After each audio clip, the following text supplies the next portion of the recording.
좀 기술적인 내용들입니다. 시작은 GS1 국제표준 개요부터 하고요.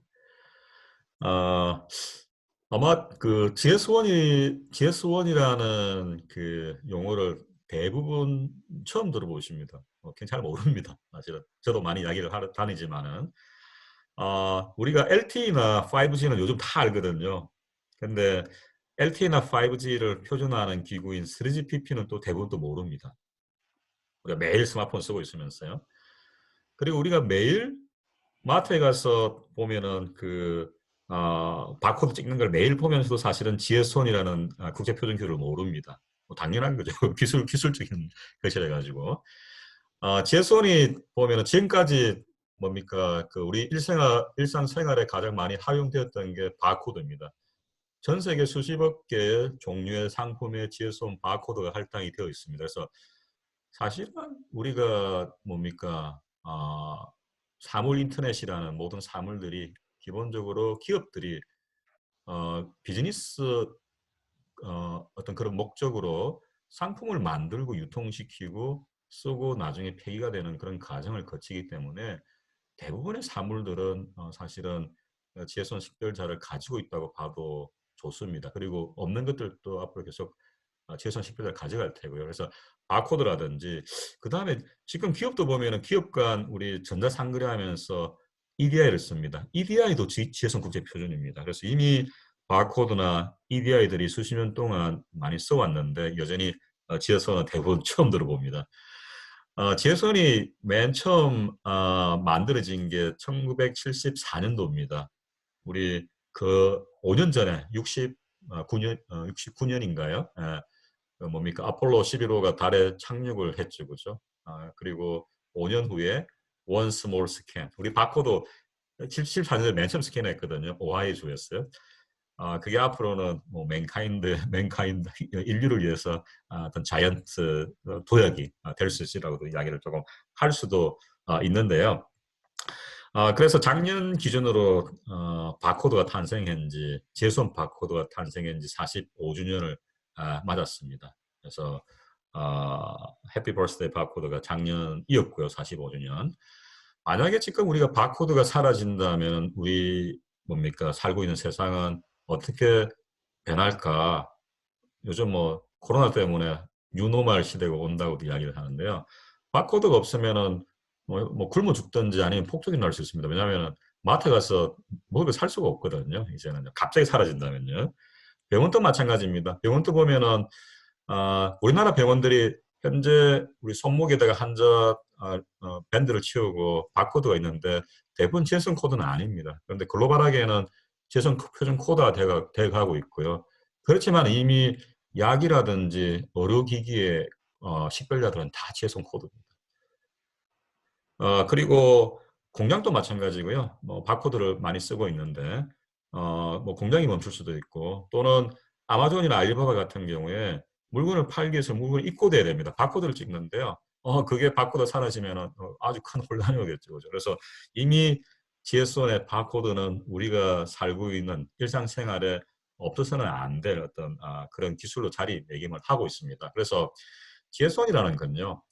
스마트시티가 되든 아니면은 인터넷 다음 세대에 오는 광의의 어떤 사물 인터넷 세상이 되든 모든 국가 산업, 기업, 다양한 언어를 가진 사람들이 활용을 할 수 있는 그런 다양한 산업 분야에서 데이터를 표준화하고 공유하는 글로벌 프레임워크 기술들을 제공을 합니다.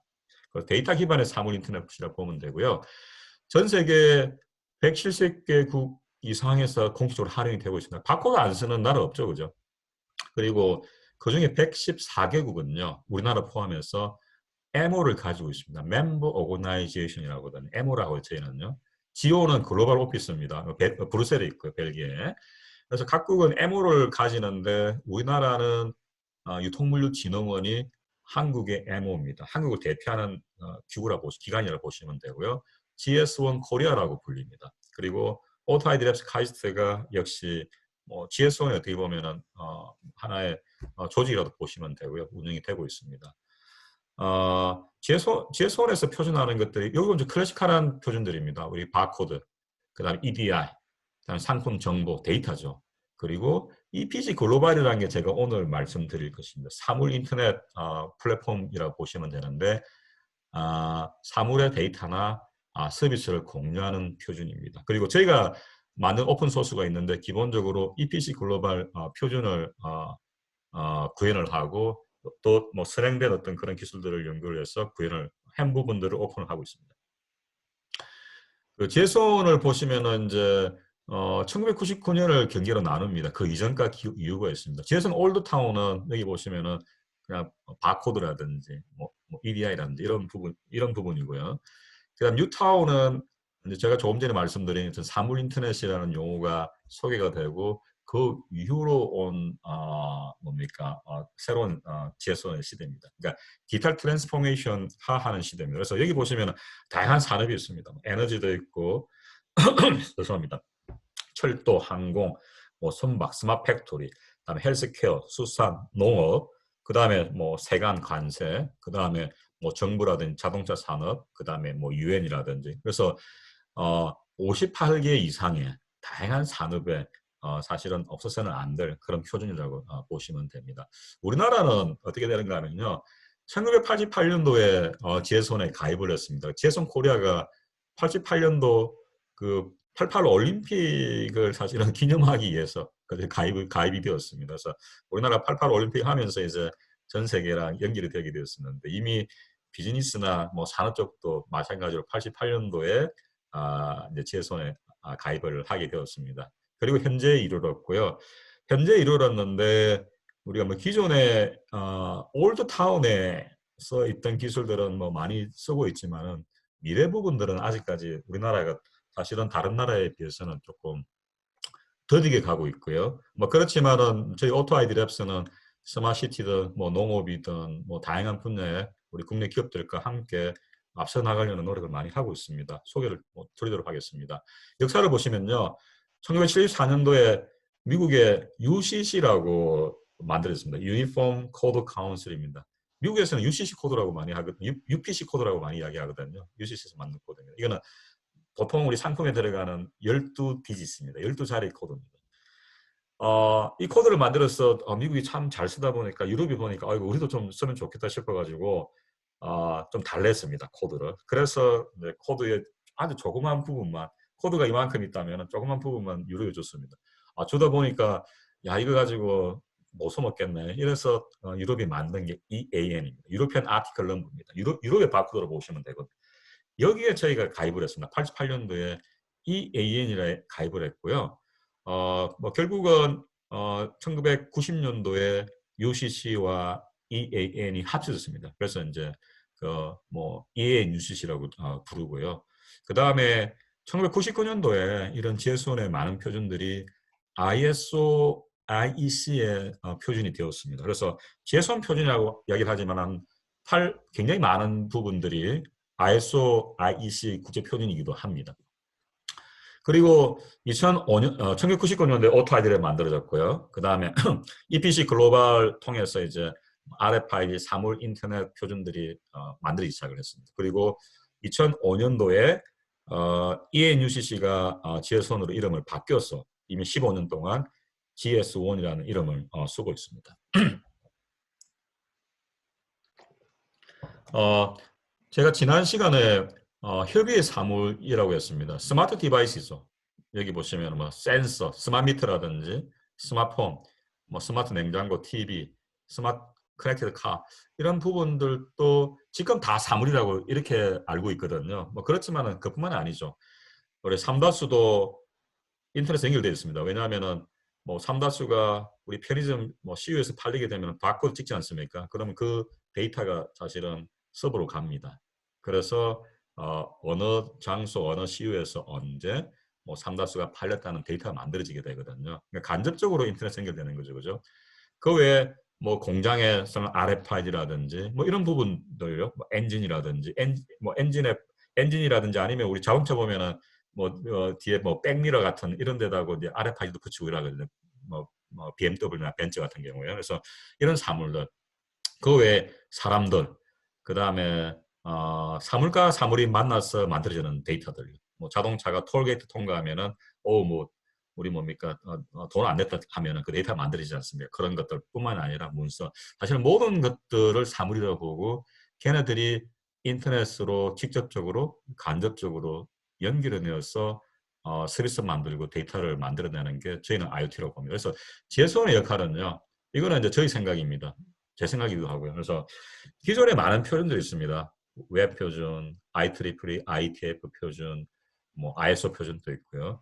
그다음에 많은 사물 인터넷 플랫폼들이 있습니다. 1MTM도 있고, OCF도 있고, 그다음에 ARM의 Embedd도 있고요. 그다음에 뭐 아마존의 AWS IoT라든지 뭐 구글 IoT 굉장히 많습니다. 그죠? 여기 있는 것들이죠, 그죠? 그리고 뭐 애플의 헬스케어라든지 샤오미라든지 그다음에 셉이라든지 이런 어떤 오픈되지 않은 플랫폼들. 그래서 이런 모든 플랫폼들이 사실 엮여져 가지고 사회와 그다음에 산업이 돌아가는데 여기서 나오는 데이터들을 조금 더 상위에서 어떻게 표준화해서 우리 뭐 공유할 수 있는 뭐 그런 걸 만들 수 없을까? 그게 GS1이 하는 역할이라고 보시면 됩니다. 핵심 표준 기술 그럼 어떻게 하냐 좀 보여드리겠습니다. 뭐 사실 이 재수원이 생기면 가장 좋을 사람은 슈퍼맨입니다. 슈퍼맨은 전 세계에서 일어나는 모든 걸 알고 싶습니다. 불이 났는지, 홍수가 났는지, 지진이 났는지, 테러가 일어났는지, 그죠? 아니면 기차가 뭐 예를 들어서 어디에 있는지 모든 걸 알고 싶습니다. 그렇지만은 뭐 슈퍼맨이 이런 모든 걸 알기 위해서는 뭐 전 세계 언어가 한 7천 개 된다 하거든요. 안 쓰는 언어까지 포함해 가지고요. 그런 모든 언어를 다 배워야 되는데 실제 IoT 세상 아니면 IT 세상은 훨씬 더 많죠. 사람의 언어보다 그죠? 우리 DB도 다르고 DB 스키마도 다 다르겠습니다. 그죠? 똑같은 기차 회사 하더라도 국가마다 다르겠습니다. API 다르고요. 그래서 너무 많은 언어를 슈퍼맨이 배워야 됩니다. 이런 슈퍼맨을 위해서 GS1이라는 하나의 표준된 사실은 언어거든요. 언어를 만들고 전 세계에서 일어나는 모든 데이터들을 그 표준 언어로 기술을 하고 쓰고 그 다음에 찾고 그 다음에 읽게 된다면 그게 무슨 의미인지 알게 됩니다. 슈퍼맨이 이런 GS1 기반의 데이터 테크놀로지의 가장 큰 수혜자로 볼 수가 있습니다. 여기 보시면요. 기차가 보시면요. 서울역도 코드가 있어요. 언제, 시간에, 출발이라는 것도 코드는 아니지만 표준 어휘가 있습니다. GS1에. 부산에 도착합니다. 목적지입니다.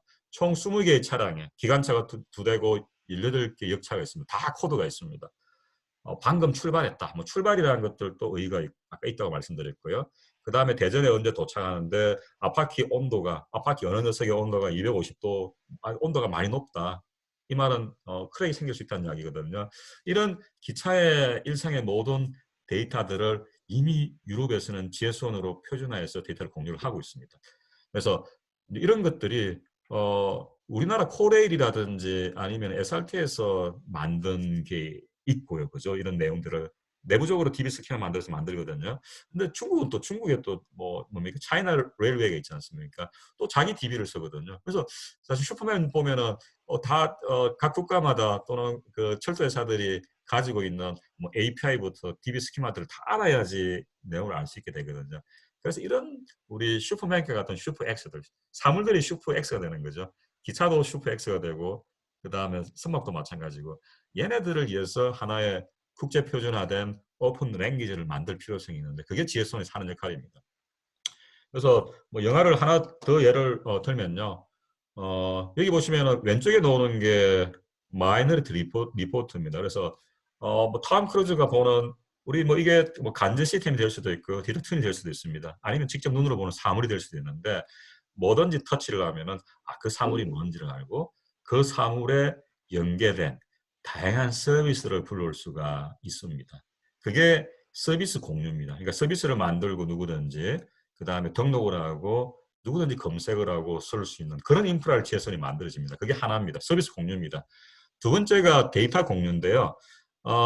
루시라는 영화의 스칼렛 요한슨이죠, 그죠? 파리에서 보면은 이제 여기 비처럼 내리는 이 모든 게 보면은 사람들이 전화하는 거거든요. 여기 보시면은 나중에 궁극적으로 찾는 게 최민식이 우리나라 말로 통화하는 것들을 찾아서 얘가 이해를 하거든요. 뭐 스칼렛 요한슨 같은 경우 약을 먹고 머리가 너무 좋아져가지고 모든 언어를 다 알 수 있겠지만은 사실은 그렇지 않지 않습니까, 그죠? 우리 시스템들은. 그래서 사실은 이 모든 다양한 언어로 발생되는 정보 데이터들을 GSON이라는 표준 언어로 쓰게 되면 누구나 스칼렛 요한슨처럼 될 수 있겠죠. 그죠? 그게 사물 인터넷 표준 언어를 만들고 데이터를 저장하고 검색하고 이해하고 하는 어떤 공유할 수 있는 그런 플랫폼들을 GSON이 만들어 줄 수 있습니다. 그리고 이런 서비스나 이런 데이터들을 우리 뭡니까 우리 저기 이게 이제 덴젤 워싱턴이 나오는 이제 데자뷰거든요. 그래서 모든 데이터들이 저장이 되고 그다음에 이 데이터를 가지고 과거로 돌아가서 리플레이도 하는 그런 게 나오는데 마찬가지로 이런 모든 데이터들을 어, 분산화된 방법으로 저장을 하고 이제 공유를 할 수 있는 이런 것들을 만드는 게 GSON 기반의 데이터 혁명입니다. 그래서 우리 호모데우스라는 책의 마지막 챕터가 데이터이즘이거든요. 그래서 우리 인류가 발전해 왔던 게 이런 모든 정보나 데이터들을 기록을 하고 뭐 업로드가 뭐 책으로 이렇게 발간을 한다든지 해서 공유를 하고 그걸 가지고 또 배워가지고 새로운 데이터를 만들고 정보를 만들고 계속 이렇게 진화가 되어 왔는데요. 사물 인터넷 세상 마찬가지입니다. 기차나 뭐 선박이나 아니면 의료기기가 되든 뭐 진단 키트가 되든요. 걔네들이 살면서 만들어내는 모든 데이터들을 뭔가 하나의 언어로요. 영어도 아니고 한글도 아니거든요. 그러니까 사물들이 쓸 수 있는 하나의 언어를 만들고 기록하고 업로드하고 공유하고 그걸 가지고 새로운 서비스를 만들고 새로운 데이터가 만들어지고 하면은 사실은 사물 인터넷 시대에 우리가 사물 데우스가 되게 되나요? 그게 될 수 있는 게 지혜선이라고 보시면 됩니다. 근데 그게 참 안 되어 왔던 게요. 우리가 모든 지자체들이 보면은 버스 인포메이션 시스템을 BIS를 가지고 있습니다. 대부분 보면은 다른 여러 기업들이 만들었기 때문에요. 식별자도 다 다릅니다. 예를 들어 보시면 우리 뭐 100번 버스만 하더라도 전국에 50개가 있거든요. 내가 100번 탔다 이러면 이게 부산의 100번인지 서울 100번인지 모릅니다. 그래가지고는 슈퍼맨이 야 100번 뭐 버스에 뭐 화재가 났어 이렇게 알려줘도 어느 100번 버스인지 모르거든요. 그래서 식별자가 필요한 겁니다. 버스 정류장도 마찬가지로 5자리를 쓰고 있는데 43030이라는 게 전국에 세 곳이 있습니다. 그리고 API 다르고 데이터 포맷 다 다릅니다. 그러니까 모든 현재 레가시 플랫폼들은 다 식별자든 데이터 포맷이든 API든 다 파편화되어 있습니다. 슈퍼맨 보면 골 때리죠. 그죠? 서비스 공유 입장에서 보면요. 대전시의 버스 정류장에 예전에 가보면 이런 QR코드가 박혀 있습니다. 근데 QR에 URL이 들어가거든요. 엠버스 DJ. 근데 여기 코드도 보면은 이제 7자리를 씁니다. 800-2963. 근데 여기 우리가 보는 게 43030이죠. 그죠? 이미 이 자기 파편화된 시스템 안에서 코드 이미 2개를 쓰고 있습니다. 근데 이런 게 보면은 최근에 스캔을 하면 안 나오거든요. 아마 서버 이전했다든지 뭐 바뀌었을 거예요. 근데 이게 제손 같은 경우는 이런 URL을 넣는 게 아니라 버스 승강장에다가 그냥 고유의 식별자를 줍니다. 우리 뭡니까 뭐 삼다수의 바코드처럼요. 주게 되면은 안 바뀝니다. QR은 안 바뀝니다. 대신에 GSM 표준의 백단 서비스 공유 서버 단에서 서비스를 등록을 하고 연결을 시키고 빼고 이럽니다. 그죠? 그러면은 하나의 사물에 예를 들어서 하나의 QR이 다양한 서비스로 연결될 수 있고 다양한 뭐 지자체가 만들든 기업이 만들든 누가 만들든 만든 서비스를 등록하고 누구든지 쓸 수 있게 되게 됩니다. 이게 서비스 공유입니다. 그래서 GSM 표준의 큰 개념은 다한 것 같습니다. 그래서 identify, capture, share, use라고 제가 말씀을 드렸었는데요. identify는 우리 뭐 상품으로 치면 사물로 치면은 생산될 때부터 공장에서부터 약 같은 경우에 한자에 투여될 때까지 모든 가정에 필요로 하는 식별자들을 정의를 합니다. 예를 들어서 공장 같은 경우에 글로벌 로케이션 넘버입니다. 그래서 GSM 코드가 13개가 있거든요. 더 많습니다. 13개가 키인데 글로벌 로케이션 넘버는 위치라든지 또는 기업 코드입니다. 그래서 뭐 존슨앤존슨 아니면 한미약품이라는 제약회사가 약을 만들었어요. 약의 지틴이라는 게 우리 흔히 마트에서 보는 바코드입니다. 어떤 약을 만들었다. 이미 모든 전 세계 약들은 GSM 코드를 씁니다. 박스에 넣으면 박스 코드가 SSC입니다. 팔렛에 다 올리면 이제 팔렛 코드가 GRAI입니다. 글로벌 팔렛은 이렇게 빌려주고 렌트를 하는 거거든요. 글로벌 리터너블 에셋 아이디를 쓰고요. 트럭은 자산 코드입니다. 뭐 물리회사의 자산이죠, 그죠? 기차도 이 코드를 가집니다. 자산 코드를 가지고 물류센터라든지 병원들도 약국들도 지금 뭡니까? 인도 같은 경우는 약국, 병원들에 다 지해손 코드를 주는 작업을 하고 있거든요. 그리고 한자, 의사, 간호사 다 GSRN이라는 코드를 가집니다. 그래서 우리가 산업이나 비즈니스 측면에서 참여하는 모든 구성원들, 사람이 되었던 장소가 되었던 상품이 되었던 장비가 되었던 모든 것들의 식별자를 주는 게 첫 번째입니다. 그럼 이런 식별자를 어떻게 인코딩할까요? 지금까지는 바코드, 뭐 바코드 2개 사온 데이터바, 그다음에 약에 많이 쓰는 데이터 매트릭스, 그다음에 QR, 그다음에 RFID 썼지만 그 외에 모든 게 됩니다. 비컨도 될 수 있고 와이파이 될 수 있고 아니면 사람 목소리로 해도 상관없습니다. 이 캡처라고 합니다. 그리고 세 번째가 이제 데이터 공유입니다. 마스 데이터와 이벤트 데이터와 트랜지션 데이터가 있는데요. 마스 데이터는 안 변하는 데이터입니다. 예를 들어 상품이 있으면 상품 사진이라든지 뭐 크기, 무게 안 변하거든요. 이벤트 데이터는 상품이 어디에서 생산되고 소비될 때까지 모든 과정에 발생하는 데이터를 다 표준화를 합니다. 그 다음 하나 빠진 트랜잭션 데이터는 이제 돈과 관련된 겁니다. 얼마 주고 뭐 샀다라든지 그런 부분이 해당이 되고요.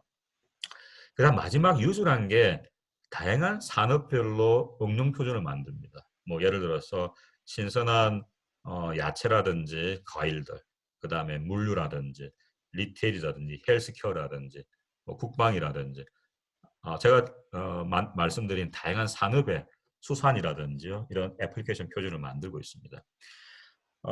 이제 조금 더 기술적으로 더 들어가겠습니다. 그래서 그러면은 이런 전 세계에서 다양한 사물들이 또는 다양한 시스템에서 만들어지는 데이터를 그럼 어떻게 표준화를 할까? 여건을 보면 좀 답이 나옵니다. 여건에 보시면은 여건에 있는 데이터들은 크게 식별자랑 의의로 나눕니다. 식별자는 번호입니다. 뭐 여건 번호가 되든죠. 아니면 여건 발급 장소, 공항 출입국에 심사대가 많으면 그 심사대 또 코드를 가질 수가 있고, 그다음 출입국 기기도 있으면 기기도 식별을 가집니다. 그래서 모든 여건에 관련된 출입국에 관련된 모든 식별자들을 식별자라고 표준화를 어떤 부분 표준화되고 표준 안 된 것들이 있는데 식별자가 필요하고 그다음 여건에 들어가는 뭐 이름이라든지 성별, 주민등록번호, 뭐 국적 이런 부분들은 어휘라고 합니다. 그래서 데이터를 표준화하기 위해서 필요한 게 식별자와 어휘가 필요하고 그가 데이터를 만들면 데이터는 크게 지혜선으로는 세 종류로 나눕니다. 안 변하는 마스 데이터, 이름, 성별, 국적, 사진. 물론 사진은 계속 좀 변하긴 변하지만 잘 안 변하는 거죠, 그죠? 그다음 트랜잭션 데이터는 여권 발급, 뭐 수수료 납부한다든지 비자 발급하면서 뭐 돈을 낸다든지 그건 트랜잭션 이벤트로 합니다. 어차피 비즈니스 사는 목적으로 하기 때문에 돈이랑 연관이 되게 되거든요. 그 다음에 이제 이벤트 데이터라는 거는 우리 출국, 입국, 뭐 출입국 할 때 뭐 특이사항, 이벤트 이런 부분들 크게 세 가지로 나누어서 표준화를 합니다. 여건이 지혜선 표준은 아닙니다. 예를 든 것이고요. 그래서 여건처럼 지혜선에서는 여건에 들어가는 그런 뭐 내용들을 표준화를 하는데 첫 번째 식별자입니다. 그래서 GS1이라는 국제 생태계에 들어오기 위해서는요. 각 기업이든 기관들은 국가 코드와 그다음 기업 또는 기관 코드로 이루어진 GS1 컴퍼니 프리픽스를 일단 받아야 됩니다. 여기 보시면은 하이네켄입니다. 하이네켄의 바코드가요. 맨 앞에 87 하나는 네덜란드입니다. 네덜란드 코드입니다. 그리고 뒤에 아, 제가 카톡을 안 끊었었네. 저기 뒤에 2000번은 하이네켄이라는 기업의 코드입니다. 그래서 871 2000 하면은 전 세계 누구나 이거는 네덜란드 하이네켄 기업이라는 거 압니다. 그 다음에 뒤에 붙는 여기 0255 하나라는 거는 여기 500ml인지 얼마인지 모르겠는데 요 하이네켄 상품에 대한 코드입니다. 예. 그다음 맨 뒤에 9가 체크 디짓이거든요. 그래서 13자리가 가장 많이 쓰는 GS1의 상품 코드입니다. 유로피안 아티클 넘버입니다. 미국은 12자리입니다. 그래서 이 코드를 조금 더 분리를 해보면요. 맨 앞에 국가 코드입니다. 2자리 또는 3자리. 미국은 2자리를 자기네들 맨 처음 만들었거든요. 2자리 썼고 그 앞에다가 1자리 더 붙은 게 전 세계 쓰고 있습니다. 2자리고 그 다음에 3자리, 4자리, 5자리, 6자리 뭐 이렇게 다양한 숫자를 가진 컴퍼니 코드를 만듭니다. 이게 작아지면요. 여기 그 하이네켄처럼 2000이면은 요 뒤에 5개니까 10만 개 정도 종류의 상품을 만들 수가 있거든요. 근데 이게 길어지면은 3자리밖에 못 씁니다. 1000개밖에 못 가집니다. 그래서 큰 예를 들어서 이게 컴퍼니 넘버는 적은 수를 가지는 게 유리하겠죠. 그죠? 그게 이제 상품 코드입니다. 지혜성 코드 중에 하나입니다. 그래서 대표적인 거고요. 가장 많이 쓰는 거죠. 약 같은 경우는요. 약통 하나하나마다 여기 보시면은 데이터 매트릭스 코드인데 880 한미약품에 뭐 예를 들어서 뭐 고혈압제 뭐뭐뭐에 그다음에 통마다 다시 시력을 다 가집니다. 그래서 통 하나하나까지 이력증이 다 되는 거죠. 그래서 무슨 말인가 하면은 이 통 하나가 태어나서부터요. 어떤 원료를 써서 태어나서부터 그다음에 누구한테 투여될 때까지 데이터를 다 식별자를 가지고 사실은 찾을 수가 있게 됩니다. 그리고 그 개필이라는 지혜선 서비스가 있는데요. 혹시나 나중에 시간 되시면은 앱 마켓에서 아이 개필이를 찾아보세요. 이걸 가지고 바꿀 스캔하면은 기업의 정보들이 다 나옵니다. 이거 지금 마스 데이터거든요. 그래서 기업의 글로벌 로케이션 넘버, 그 다음에 GCP, 주소, 전화번호, 뭐 이메일 이런 부분이 나옵니다. 가장 약한 수준의 데이터 공유입니다. 이거 식별자입니다. 그리고 아까 국가 코드를 말씀드렸는데요. 이 국가 코드는 지금 여기 보이는 국가 코드거든요. 그래서 우리나라는 880 하나입니다. 근데 미국은 140개, 프랑스 80개, 뭐 독일 41개, 이탈리아 40개, 일본 20개, 영국이나 호주 이런 데는 다 중국 10개입니다. 이게 많으면 많을수록 기업을 많이 스포팅할 수 있겠습니다. 그래서 우리나라 같은 경우에 뭐 중소기업이 537만 개라는데 현재 제가 알기로 우리나라 35만 개 정도의 기업이 GS1에 가입을 해 있습니다. 전 세계로는 한 2, 300만 개 정도 되고요. 그래서 우리나라는 아마 여기 8802에 뭐 88이나 883 빨리 확보를 해야 될 것 같습니다. 기업들도 소진되기 전에 재선 코드를 미리 확보를 하는 게 필요하다고 생각하고요. 이런 재선 코드에 근데 보면은 좀 긴 코드들이 있습니다. 우리 바코드들이 보면요. 이 빈 코드가 이제 지혜선 128 코드라고 하는데요. 우리 상품의 종류나 종류뿐만 아니라 그 외에 다양한 정보들을 넣습니다. 여기 보시면은 이런 거 봤을 겁니다. 가로 열고 01 뒤에 놓는 게 01이라는 게 애플리케이션 타입 아이디라고 하거든요. 그래서 상품 코드입니다. 그리고 17은 유효기간이고요. 그 다음에 10은 10이 로또 넘버가 그럴 겁니다. 10이 로또 배치 번호죠. 그죠? 예를 들어서 이게 이제 애플리케이션 아이덴티파이인데요. 여기 보시면은 무게, 뭐 중량부터 해가지고 아주 다양한 어떤 종류의 뭡니까 애트리뷰트죠, 그죠? 네, 그 다음에 애트리뷰트에 해당되는 코드를 넣을 수 있도록 만든 애플리케이션 아이디라는 것들이 있습니다. 다시 돌아와가지고요. 저희가 상품 코드를 봤는데 GS1의 코드가 훨씬 더 많습니다. 예를 들어 자동차 산업의 예를 들어 보면요. 에이비스라는 렌트카 회사가 만약에 있다면은 폭스바겐이라는 회사에서도 차를 가져오고 벤츠도 가져옵니다. 폭스바겐은 자기네들 모든 차량에 상품 코드를 줄 수가 있습니다. 현재 주지는 않습니다. 자동차는요. 줄 수 있다는 거고 주는 게 맞죠. 그리고 에이비스가 차를 사게 되면은 렌터카는 그 렌탈 자산이 됩니다. 이게 글로벌 리터너블 에셋 아이디라고 하거든요. 그래서 렌터카 같은 경우는 빌려주고 받고 하기 때문에 코드 종류가 다릅니다. 우리 맥주집 가면은 우리 그 뭡니까 맥주 큰 캔을 통해서 우리가 뭡니까 맥주를 펍에서 받지 않습니까? 거기도 이제 GRAI가 사용이 되고요. 그렇지만 버스 같은 경우는 자산이지만은 자산이 에셋 아이디거든요. 글로벌 인디비얼 에셋 아이디인데 자산 코드지만은 빌려주는 건 아니거든요. 그 코드 종류가 다릅니다. 그리고 장소들요. 오피스라든지 아니면 주차장이라든지 AB 주차장은 글로벌 로케이션 넘버를 가집니다. 그리고 고객, 서비스를 받는 사람, 서비스를 제공하는 인플로이 코드를 GSM 코드를 쓰는 게 GSRN이고요. 병원에서는 서비스 프로바이더가 의사나 환자가 간호사가 되고요. 환자는 GSRN의 서비스 수신자가 되게 됩니다. 그리고 문서들, GDTI, 그리고 쿠폰이라든지 자동차 같은 경우 부품들, 그 다음에 뭡니까 저기 뭐 부품을 운송할 때는 박스 코드, 그 다음에 shipping, 뭐 탁송 코드, 그리고 책에 붙은 그리고 우리 음반에 붙은 모든 코드도 다 지혜성 코드입니다. 그리고 최근에 이제 글로벌 모델 넘버라는 것도 나왔고요. 그래서 이런 비즈니스를 하면서 필요한 대부분의 종류의 시스템을 가지고 있습니다. 우리 수산 분야도 보시면은 참치에는 그 지팅 코드를 가지고요. 그 다음에 항만, 터미널, 정박지, 냉동 창고, 뭐 공장, 어시장 같은 경우는 GLM 장소 코드, 그 다음에 팔레트, 그 다음에 경매인, 상인들은 GSRM, 다음 선박은 또 자산이고요. 그 다음에 인증서나 계열수 같은 경우는 GDTR을 가질 수가 있습니다. 농업도 마찬가지입니다. 상품, 렌트용 뭡니까 저희 농업 장비들, 기계들, 그 다음에 운반 차량, 농협의 뭐 물류 차량 같은 경우 GIL을 가질 수 있고요. 창고, 뭐 시설원의 스마팜 이런 것들은 글로벌 로케이션 넘버, 로컬 푸드의 고객 직원들 GSRN 인증서 마찬가지고요. 마찬가지로 이렇게 모든 산업에 필요로 하는 뭐 장비라든지 구성원이라든지 자산에 대한 장소에 대한 코드들을 GS원에 할당을 할 수가 있게 됩니다.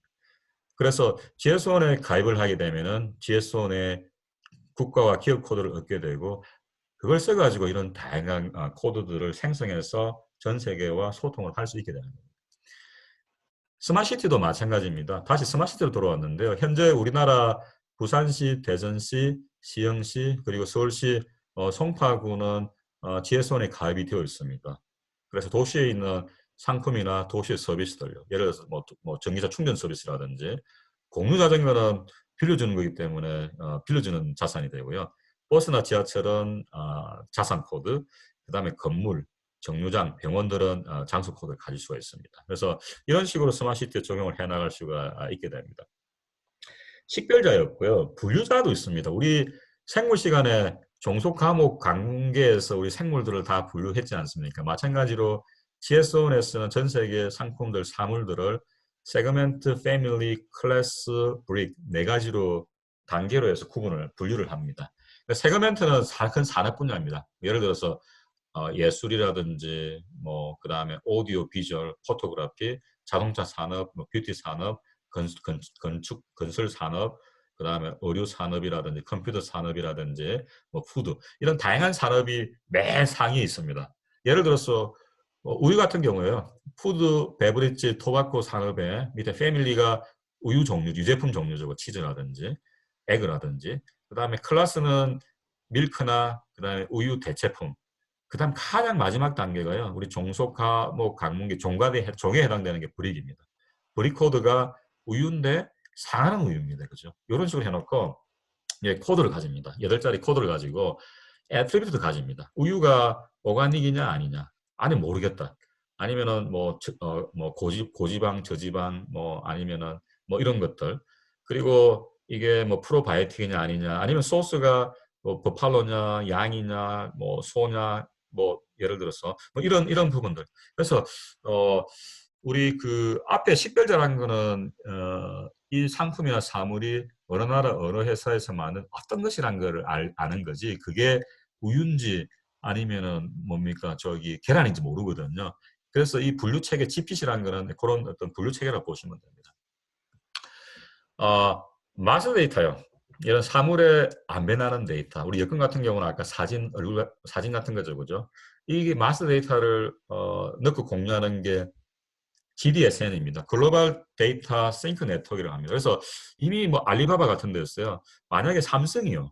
이게 여기 보면 왼쪽에 있는 게 삼성이라 치면 삼성이 S20을 만들게 되면요. S20에 대한 정보를 삼성이 가입한 데이터 풀.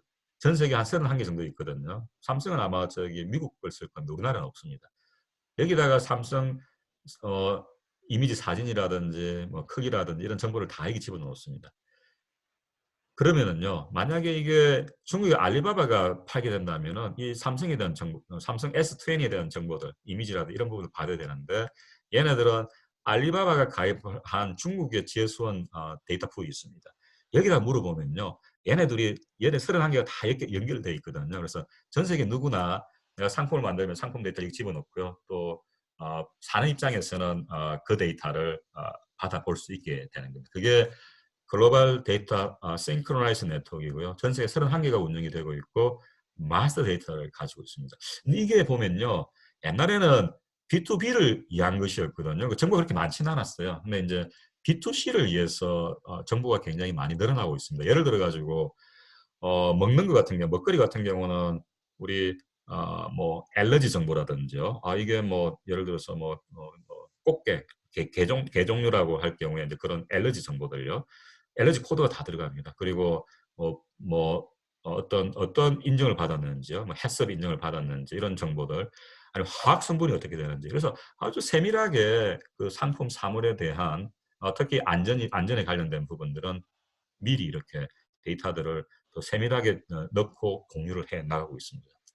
뭐 그런 거죠. 우리 공항에 입국하면서 여권 딱 스캔하면 데이터 쭉 나오는 것처럼 이제는 먹거리를 스캔을 하게 되면 이런 정보가 다 뜨게 되는 거죠. 이게 마스 데이터입니다. 그리고 이런 마스 데이터는 GDS뿐만 아니라요. 여기 GS1 소스라는 것도 있습니다. 저희가 만든 올리오스 이것도 구현이 되어 있습니다. 그래서 요거는 이제 B2C 용도로 만들었는데요. 조금 전에 말씀드린 GDSN이 B2B였고 얘는 B2C인데 뭐 현재는 보면은 뭐 경쟁하는 그런 관계로도 좀 가고 있습니다. 그래서 이런 부분도 있다는 걸 제가 말씀드리고 또 다른 하나는 조금 전에 이런 데이터 공유 방법들은 분산형 방법들이거든요. 근데 GS1 자체가 또 글로벌 레지스트리 플랫폼이라는 걸 하면서 전 세계 모든 상품 데이터를 또 중앙 집중해서 모으는 그런 작업도 하고 있습니다. 그래서 GS1 클라우드, GS1 글로벌 레지스트리 플랫폼이라고 이야기를 하는데요. 기본적으로 우리 그 사물을 만드는 제조사들이 만들고 나면은 거기에 대한 데이터들을 표준화해서 만들고요. 그 데이터들을 유통업체라든지 아니면 앱 개발하는 쪽이라든지 아니면은 또 다른 생산업체에게 데이터를 줘서 공유할 수 있는 그런 체계라고 보시면 됩니다. 웹에서도 많은 일이 일어나고 있습니다. 우리가 인터넷 쇼핑몰에 가보면요. 우리 뭐 쿠팡이랑 그다음에 그 옥션이랑 사실은 똑같은 상품에 대해서도 데이터가 다 다릅니다. 물론 HTML 이런 표준은 같이 쓰지만은 HTML 안에 들어가는 모든 데이터들은 다 중구난방이거든요. 예, 카오스라고도 이야기를 할 수 있는데 구글이라든지 이베이, 마이크로소프트, 야후, 그다음에 GS1, 오타일에서 참 맨 처음에 제안했던 거고요. 해서 만든 게 GS1 스마트 서치 웹 버케블입니다. 그래서 우리가 웹상에 쿠팡이 예를 들어서 상품을 아주 뭐 예쁘게 사진 찍어가지고 그다음에 정보를 올리는데 그 안쪽에요.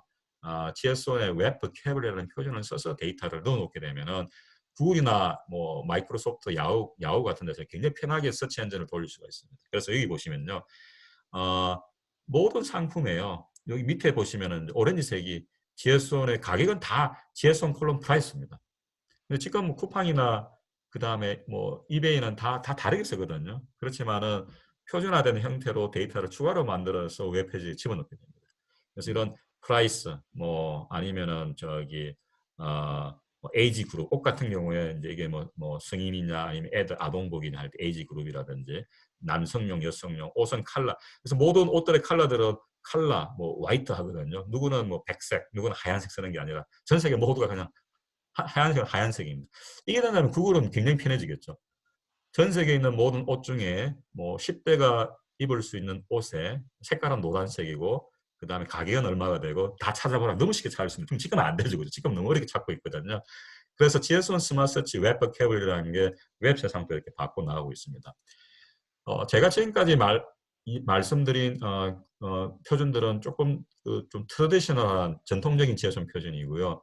이제 조금 다음에 제가 말씀드릴 것들은 조금 더 더 뭡니까 고도화된 어떤 표준들인데 이런 표준들이 다 ISO, IEC의 표준으로 다 등록이 함께 되어 있습니다. 이게 뭐 3시간이 끝날 것 같지가 않네요. 어, 어, 이제 조금 사물 인터넷으로 들어가 보려고 하는데요. 그래서 이미 세상은 사물 인터넷 플랫폼도 많고 또 표준도 많고 뭐 그것보다 훨씬 더 많은 게 각 기업들이 제각기 만든 플랫폼이 워낙 많습니다. 여기서 나오는 데이터를 그럼 어떻게 공유를 할까? 그래서 최소한 입장에 봤을 때는 밑에 보이는 게 현 시대, 현 사회, 현 산업입니다. 뭐 원엠팀이라는 거 쓰고 OCF도 쓰고 시스코, 암에 뭐 IoT도 쓰고 이렇게 해서 지금 사물이 연결되고 매시업되고 해서 이제 세상은 돌아가고 있는데요. 이 윗단에 데이터를 표준화하고 그 다음에 사물들이 만들어내는 이런 모든 데이터들을 뭡니까 프로세스별로 해서 잘라서 이런 뭐 데이터들도 표준화를 하고요. 서비스 공유하고 하는 게 GS1입니다. 뭐 자동차만 보더라도요. 우리 GM 같은 경우 온스타 쓰고요. 자기 IT 프로덕트 쓰는 거죠. 뭐 포드는 마이크로소프트에서 만든 싱크를 쓰고 현대는 뭡니까 블루링크라는 걸 씁니다. 그래서 다 다른 언어로 소통을 하고 있거든요. 스마트시티 입장에 보면은 도시에 뭡니까 돌아다니는 차들이 다 다른 종류일 텐데 다 다른 언어로 이야기하고 있는데 얼마나 머리가 아프겠습니까? 그래서 우리 차가 뭐 출발한다든지 뭐 차가 나중에 뭐 AI 카메라가 달려서 포토 있다는 것들을 안다든지 아니면 차가 출렁거렸을 때 안다든지 아니면 타이어를 교체를 했다든지 이런 자동차의 전 일생에서 나오는 모든 데이터를 표준해서 공유를 하게 된다면 뭐 굉장히 많은 새로운 서비스를 자동차 OEM 회사뿐만이 아니라요. 스마트시티든 렌트카 회사든 서드파티 앱 만드는 회사들이 만들 수 있게 됩니다. 이게 오픈 데이터고요. 그 다음에 GSO에서 하는 많은 일들이 사실은 사물의 생애를 모델링하고 생애 데이터를 표준화합니다. 자동차를 보시면요. 현대자동차 울산 공장에서 만들어졌어요. 어떤 부품을 써서 만들어졌다. 그 데이터를 표준화해서 현대는 가지고 있을 수가 있습니다. 글로비스의 배를 타고 어느 항구에서 출발해서 지금 어디를 가고 있고 뭐 LA 항구에 도착을 했다. 이제 표준을 가질 수가 있고요. 나중에 뭐 팔리고 자동차를 달리면서 데이터를 막 쏟아냅니다. 내가 위치가 어디고 뭐 속도가 얼마고 그죠? 그다음에 자동차 검사를 맡고 뭐 자동 도둑을 맞을 수도 있습니다. 그리고 타이어를 갈고 나중에 중고로 팔려서 새로운 인생을 시작을 하고 나중에 폐기될 때까지. 그래서 GS1에서는 이런 사물들의 일생을 모델링을 합니다. 우리 꼭 사람이 태어나서 죽을 때까지 태어나면 혈액형 가지고 피 가지고 하지 않습니까? 학교 가면은 학점도 가지고 가는데 그것처럼 이걸 모델링을 합니다. 이 오픈 프로세스라고 합니다. 그래서 이 표준 데이터를 기록하고 업로드하고 공유를 할 수 있게 됩니다. 어떻게 하냐 보면요. 이제 의의가 필요합니다. 제가 아까 뭡니까 여권에서 의의를 말씀드렸지 않습니까? 뭐 이름이라든지 성별 의의가 되는데요. 아, 이 의의를 표준하는 게 Common Business Vocabulary 이게 표준 아닙니다. 이게. 그래서 사물 인터넷에서의 다양한 사물들의 일생의 이벤트들을 우리가 표기하기 위한 표준화된 어휘입니다. 12B는 카먼한 거고요. 각 그 산업별로 또는 기업 내부에서도 자기 버킷을 만들 수가 있습니다. 예를 들면요. 자동차 예를 들면은 생산될 때요. 유니폼 리소스 네임 이 체계를 씁니다. URN EPC 글로벌은 GS의 기구고요. CBB 표준 버캐블러리인데 비즈스텝은 동사 같은 겁니다. 동사인데 어셈블링 우리가 뭡니까 상품을 제조하고 있는 거죠, 그죠? 그리고 차 같은 경우에 만약에 농산물을 차에 트럭에 로딩을 하잖아요, 그죠? 뭐 로딩이라고 합니다. 상차가 되겠죠, 그죠? 그 다음에 출발하면 디파팅, 그죠? 전 세계 모든 차에 관련된 데이터를 만들 때 내부적으로 자기 시스템 돌리지만은 공유하기 위해서는 이런 식으로 데이터를 만듭니다. 그리고 사가 또 도착을 하고 언로딩 하차를 하고 그죠? 물건을 팔고 리테일 셀링요. 그다음에 뭐 검사를 맡고 인스펙팅 있고요. 그죠? 이게 동사입니다. 여기 보시면 형용사도 있습니다. 예를 들어 자동차가 사고가 나잖아요. 그죠? 그러면 이 디스포지션이라고 하는 상태입니다. 그래서 데미지드. 뭐 자동차가 뭡니까? 사고가 났다든지 그죠? 그리고 자동차 타이어를 간다든지 수리를 한다든지 그죠? 또는 팔렸다든지 새로 최종적으로 디스토리까지 폐기될 때까지. 그래서 사물들이 일생을 살면서 발생하게 되는 이런 데이터들을 기술하기 위한 동사, 형용사, 뭐 부사 이런 부분들을 표준화를 합니다. 그래서 GSO는 사전을 가지게 됩니다. 이 사전을 보고 각 기업은 데이터를 공유하고 싶으면은 그 사전을 참조해서 데이터를 만들게 됩니다. 이게 CBB 어입니다. 이 어휘를 가지고요. 식별자를 가지고, 분류자를 가지고 이미 다 준비가 됐죠. 그죠? 이제 데이터를 만들어야 되거든요. 그 데이터를 만들고 저장하고 그다음에 공유할 수 있는 API를 표준화한 게 EPC-IS입니다. 우리 뭐 육하 원칙 여기도 있거든요. 우리 뭐 꼼배 육하 원칙이 보면은 뭐 내가 누군지 알아, 뭘 안다고 이런 것처럼요. GS1에도 육하 원칙이 있는데 how 빼고 5개 원칙이 있습니다. who 누가 스위스 철도 회사가요. 스위스 철도 회사가 GS1 글로벌 넘버를 가집니다. what 프랑스의 떼제베 기차가 GS1 코드를 가집니다. 어디서? 스위스 베른역에 있어요. 스위스 베른역은 지혜로운 지혜성 코드를 가집니다. 시간, 언제, UTC 코드를 가지고요. Y, 도착했다. 그래서 이런 오화 원칙이죠. 그죠? 오화 원칙에 따라서 데이터를 기록을 할 수가 있게 되는 게 이제 EPC-IS 표준을 통했습니다. 우리가 뭐 참치 같은 경우에 동원 참치가 참치 어떤 녀석을 참치도 코드 이름을 가지고요. 태평양 어디에서 어제 잡았다. 뭐 팔렸다. 경매가 됐다. 이런 식으로 어휘를 만들고 데이터를 공유를 하게 됩니다. 그랬어요. 뭐 철도회사가 예를 들겠습니다. 스위스 철도회사가 가장 선도적이고 이미 모든 게 쓰고 있습니다. 스위스 철도회사가 이제 SBB죠. 스위스 레일웨이인데 왜 스위스 철도회사가 이걸 쓰는가 하면요. 스위스 기차가 국경을 벗어나서 프랑스나 독일로 가면은 깜깜이가 됩니다. 우리 IT 하는 사람들 그렇게 이야기하거든요. 뭐 LT 5G 달아가지고 뭐 센서 달고 데이터 가져오면 안 되냐? 왜 스위치 기차 정보를 독일에서 받아야 되느냐? 근데 현실은 안 그렇습니다. 왜냐하면 센서가 다 선로에 깔려 있거든요. 그 선로에 뭐 집전판이 있으면은 여기 뭡니까 전기 기관차 같은 경우에 집전기의 어떤 뭡니까 상태 정보 같은 것들이 다 상대 국에서 다 얻게 됩니다. 그리고 선로에 예를 들어서 비컨도 있고 선로에 뭐 바퀴 온도를 잰다든지 아니면 기차의 무게를 잰다든지 다 상대국에 있거든요. 그렇기 때문에 기차마다 다 코드를 주고 그 다음에 센서 데이터들은 다 EPC-IS로 해서 데이터를 공유를 하는 그로 유럽은 나가고 있습니다. 그래서 아까 오하 원칙에 의해 가지고요. 후에 빠졌는데요. 실제 이런 형식으로 표준화해서 저장하고요. 내가 찾을 수가 있습니다. 여기 보시면은 EPC-IS 이벤트 다큐멘트인데요. 엑소는 뭔가 업저브했다. 뭔가 이벤트를 찾았다. 시간, 날짜죠, 그죠? 시간. 그다음 EPC 리스트 왓입니다. 그래서 이게 URN에 EPC 코드에 ID에 그다음에 자산 코드에 요게 이제 국가 그다음에 뭐 스위스 레일웨이 코드에 요 뒷부분이 시리얼 넘버들입니다. 그래서 이게 기차 하나의 유일한 이름입니다. 장소죠. 장소도 지혜성 코드를 가져요. 예를 들어서 여기 보시면 SGLM 이게 글로벌 로케이션 넘버거든. 시리얼 넘버가 붙었어요. 그래서 뭐 기차 선로가 있으면은 또는 기차역이 있으면은 선로의 트랙 세그멘트들마다 다 지혜성 코드를 가집니다. 그리고 Y 어떤 일이 일어나는 거죠, 그죠? 동사입니다. 야 기차가 여기에 도착하고 있어. 상태는 어때? 뭐 기차 잘 다니고 있는 거고. 그 다음에 비즈니스 트랜잭션 리스트 해가지고 이런 부가적인 정보가 붙을 수 있는데 이게 편명입니다. 우리 KTX 뭐 19편 같은 이런 겁니다.